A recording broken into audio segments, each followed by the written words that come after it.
Take 15, a Take 3 Wrestling podcast. We're live. It's Wednesday afternoon. I am joined by Joe Lopez again because Ernest lives, I believe, under a rock.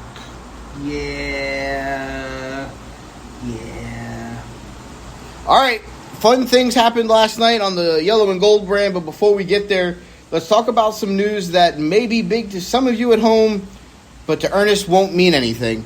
It was announced yesterday on the Wrestle Revolver Twitter page at PW Revolver that at Tales of the Ring 3, years in the making, it's the reunion that we've all been waiting for.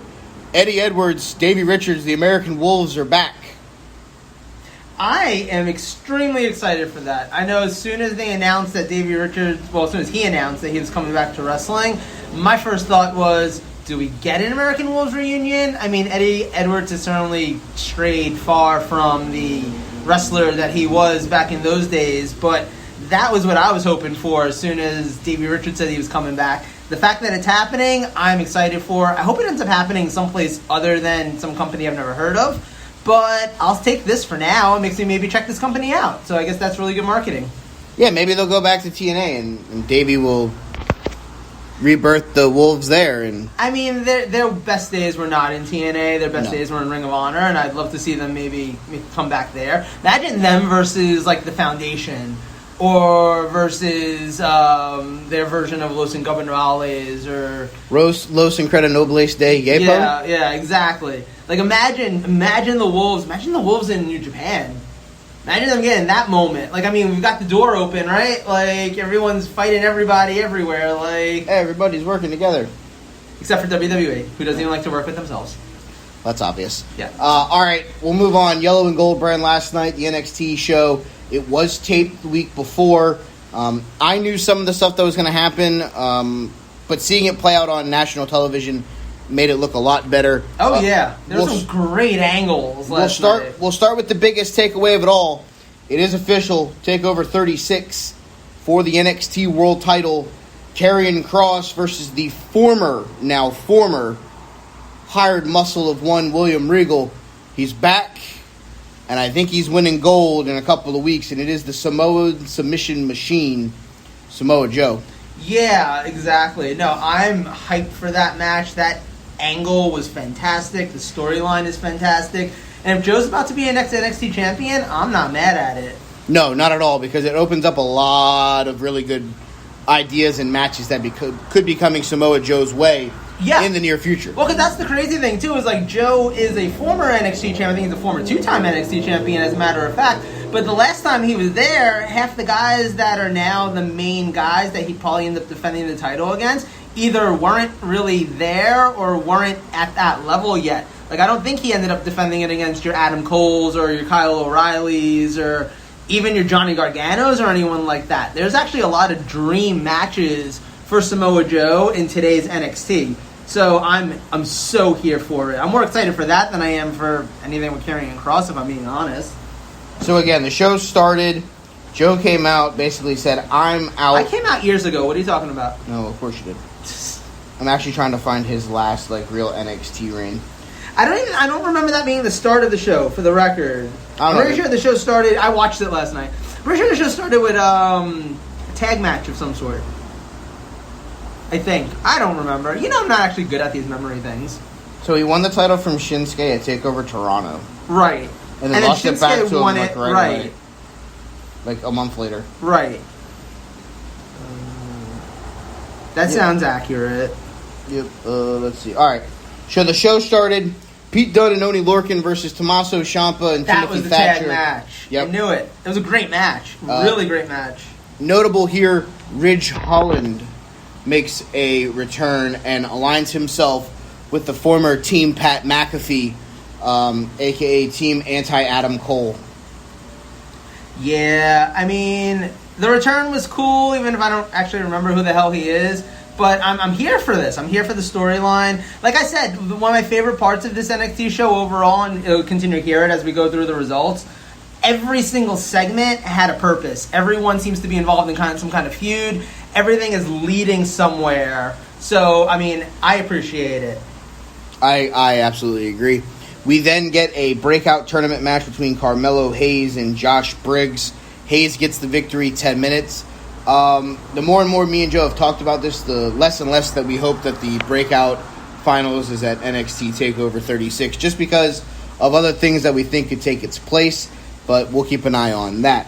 It was then Casey Catanzaro and Caden Carter. They defeated the team of Frankie Monet and Jesse Kamea with Robert Stone. What in the absolute fuck are they doing with this? It's going somewhere. It's got to go somewhere. Look, right now, the NXT women's division, which, I mean, I've said, I think it's the best women's division that WWE has at the very least.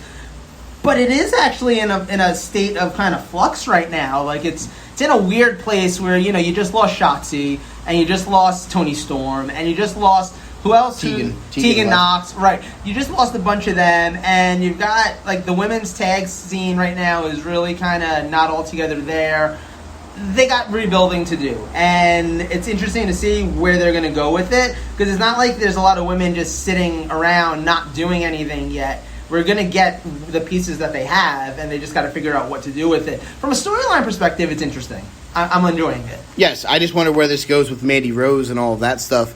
How she was supposed to basically take over the Robert Stone brand, it looked like at one point. Yeah. But, like, he's the reason why they lost last night. It's just a whole... I mean, I feel like it's going to end up with him managing another team. To go up against, like, Frankie and... Yeah, exactly. I feel like it's got to be the direction they end up going in. So, Frankie Monet, Mandy Rose, are they the new reincarnation of the West Hollywood Blondes? I mean, possibly. I'm not against it. I could get behind that. Right. Speaking of the women's division, I know this isn't going a little bit out of order from the show itself, but we have a heel turn, or a face turn, or whatever turn you want to call it. Give me War Dakota Kai every time.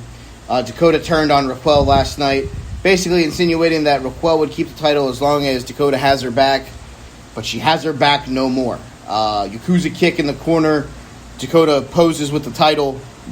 It looks like that's going to be the women's title match in about a month at TakeOver 36. I am hyped for that. It's a great storyline. I mean, we've seen it before. It's the Shawn Michaels Diesel storyline, but I can't think of two people better in the women's division to fit that storyline perfectly. I'm ready for this. This could become quite the rivalry in the NXT women's division. Yeah, I agree. I think that this could be a lot of fun.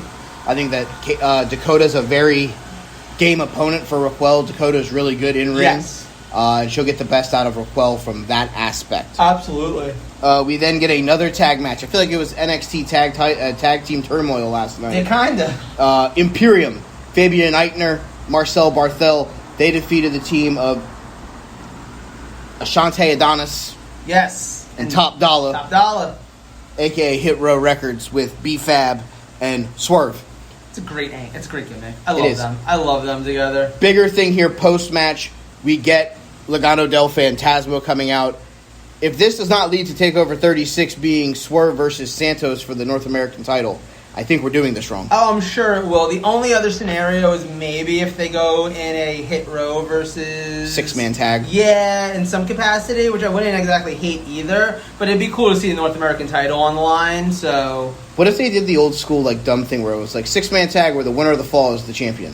I mean, they could do that. See, the one thing that I'll give you is we've already got, for sure, 3 singles title matches that we know of on this show. You've got Joe and Kross. You're going to end up having Dakota and Raquel. Yep. And we know that we're having Walter and Ilya Dragunov. So you've already got 3 singles matches there. Do you want just a 4th singles match, or do you want something different? A 6-man tag is definitely something different.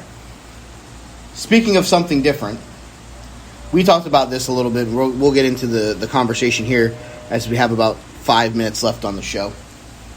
Adam Cole over Bronson Reed in the main event of the evening. Post-match, Kyle comes out and takes out one Adam Cole with a brainbuster on the ring stairs. Then there was something else that happened on the show. Roderick Strong and Bobby Fish decided that they were going to have a little bit of a soiree. Could a match that be added to this NXT TakeOver that could tilt the needle to the left very extreme if they decide to move the breakout finals to something else? What if the Undisputed Era explodes at NXT TakeOver 36? I mean, I feel like all the elements are there right now. We've got Kyle and Adam Cole. We've got now, and it's like very sudden in the last couple of weeks that they've made it happen, but Bobby Fish and Roderick Strong are legitimately feuding with each other now.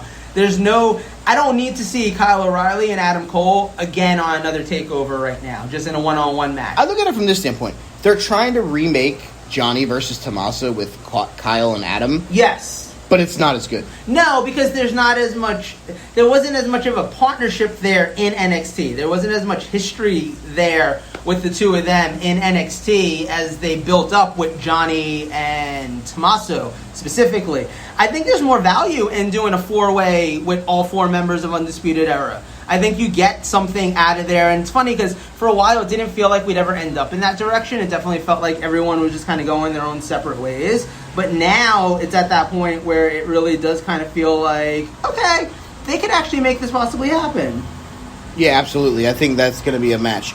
All right, so we're wrapping into the final about 3 minutes of the show. I just saw something. PW Insider's reporting that Tony Khan had an interview today with the New York Post. When it was asked about Punk and Bryan, he said, quote, "I have no comment on those, but those are good questions that I cannot comment on." Later asked about promotion outside WWE signing with them, Khan later said, "I can't comment on things like that, especially those two guys." And then on Nick Gage, he said, quote, "He's demonstrated that he has changed a lot. He's built a strong reputation as a hardcore wrestler and has fulfilled his dates and commitments, and he's had a lot of support from the company. He made a big mistake, obviously robbing the bank in 2010. Yeah. A long time ago. I think there have been other people in wrestling that have made similar mistakes and come back and have had great careers." I agree with that completely. I think Nick Gage is about to become, I'm not going to say a huge star in AEW, but I mean, I think he's going to fill a role that it felt like is the role that they brought Joey Janela in for originally, but Janela's been MIA for a while now. Well, he was doing that shit with Sonny Kiss, and then they didn't know what they were doing, and then I don't know. Yeah, I love that tag team, too. It makes me kind of sad that nothing ever really happened from that. I do think Gage is going to be a big, he's going to fit a role in AEW that AEW likes to fit. So I'm here for it. I'm looking forward to his match tonight against Jericho. Other things before we go, Titus O'Neil is having a school named after him. I love that for him. So that's awesome. It was also announced that earlier today there's a new match signed to Glory by Honor night number 1. It'll be EC3 against Brian Johnson. Who? Yeah, EC3. Oh, no, Brian Johnson. Who the hell is Brian Johnson? Somebody from Ring of Honor. Oh, I love that for him. Already signed to that card is Jonathan Gresham versus Rhett Titus. Violence Unlimited, which is Brody King, Tony Deppen, Chris Dickinson, and Homicide versus La Facción Incredibles, which is Rush, Dragon Lee, Kenny King, and Bestia del Ring. And then we have the world title match between Bandito and Flip Gordon. Let's see, is there anything else here? Tiffany Haddish to host a post-SummerSlam event in Vegas. Invitation only, so that sounds like that could be a fun little party. That could definitely be very fun. Do we have anything else before we get the hell out of here? No, you get the New Japan stuff.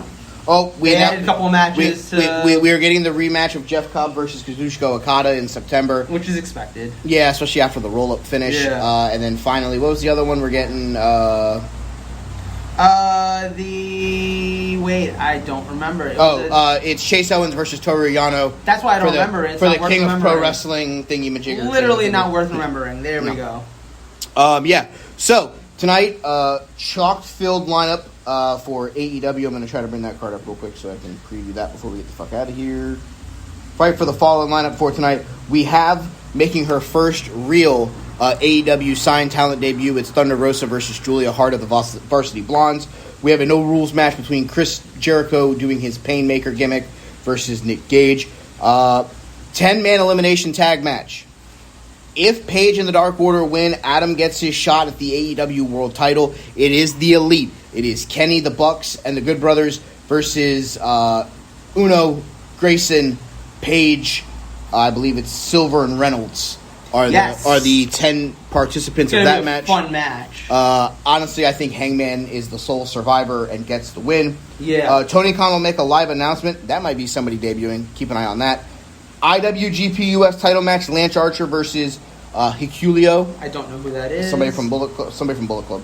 Really? Yep. Christian Cage and Jurassic Express take on Angelico and Private Party. and LAX takes on FTR. That's gonna be an awesome match. And it says here, I don't know, it might be Cody versus Malachi Black tonight.